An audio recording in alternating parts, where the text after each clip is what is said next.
حضرت عبداللہ بن عمر رضی اللہ تعالیٰ عنہ بہت بڑے صحابی ہیں، اور دوسرے صحابی ہیں ایک حضرت طفیل رضی اللہ تعالیٰ عنہ۔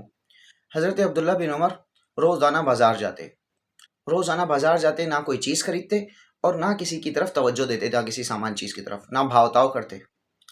حضرت طفیل روزانہ دیکھتے، اور حضرت عبداللہ بن عمر نے کہا ایک دفعہ حضرت طفیل کو، چلو بازار کی طرف چلتے ہیں۔ حضرت طفیل نے ایک دفعہ عرض کیا کہ آپ بازار جاتے ہیں، نہ کوئی چیز خریدتے ہیں، نہ کسی سامان کی طرف توجہ دیتے ہیں، تو بازار میں جانے کا مقصد کیا ہے؟ حضرت عبداللہ بن عمر فرمانے لگے، ہم وہاں پر جاتے ہیں، ہمارا مقصد یہی ہوتا ہے کہ سلام کو عام کریں۔ حضرت عبداللہ بن عمر، کوئی شخص ایسا نہیں ہوتا تھا، تاجر وغیرہ، کوئی بھی شخص جس کے پاس سے گزرے السلام علیکم ورحمۃ اللہ وبرکاتہ۔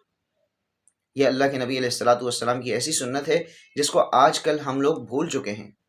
ہم موبائل پہ بات کرتے ہیں، سب سے پہلے ہمارا لفظ ہوتا ہے ہیلو۔ السلام علیکم ہمارے زبان سے نکلتا ہی نہیں ہے۔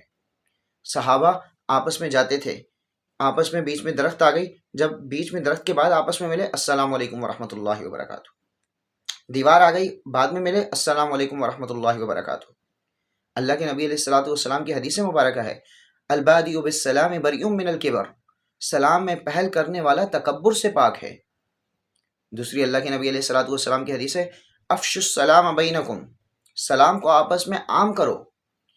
آج کل ہم سلام کیوں نہیں کرتے؟ ہمارے اندر انا آ گئی ہے، ہمارے اندر تکبر ہے کہ وہ شخص مجھے کیوں نہیں سلام کرتا، فلاں شخص مجھے سلام کیوں نہیں کرتا، ہم پہلے کیوں سلام کریں؟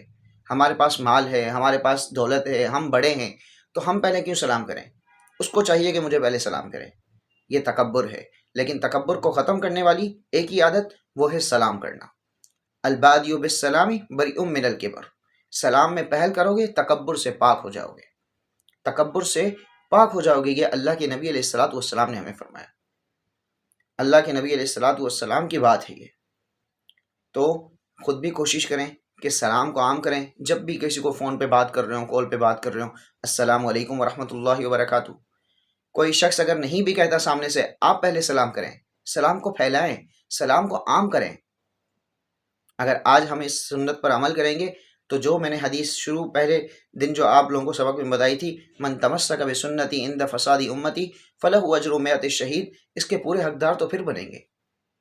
ہاں، یہ امت فساد کا زمانہ ہے، اس میں ایک سنت کو زندہ کرنا 100 شہیدوں کا ثواب ہے۔ تو یہ ایک ایسی سنت ہے جس کو آج ہم بھول چکے ہیں۔ تو کوشش کریں کہ سلام کو عام کریں، جو کوئی شخص ملے جہاں پر بھی ہوں، سب سے پہلے السلام علیکم ورحمۃ اللہ وبرکاتہ، پھر دوسری باتیں کرنے لگیں۔ آج کے لیے بس اتنا ہی۔ اگر ابھی تک آپ نے ہمارے چینل کو سبسکرائب نہیں کیا تو چینل کو سبسکرائب کریں، بیل آئیکن کو ضرور دبائیں تاکہ آنے والی ہماری ہر ویڈیو سب سے پہلے آپ کو ملے۔ جزاک اللہ خیرہ، السلام علیکم۔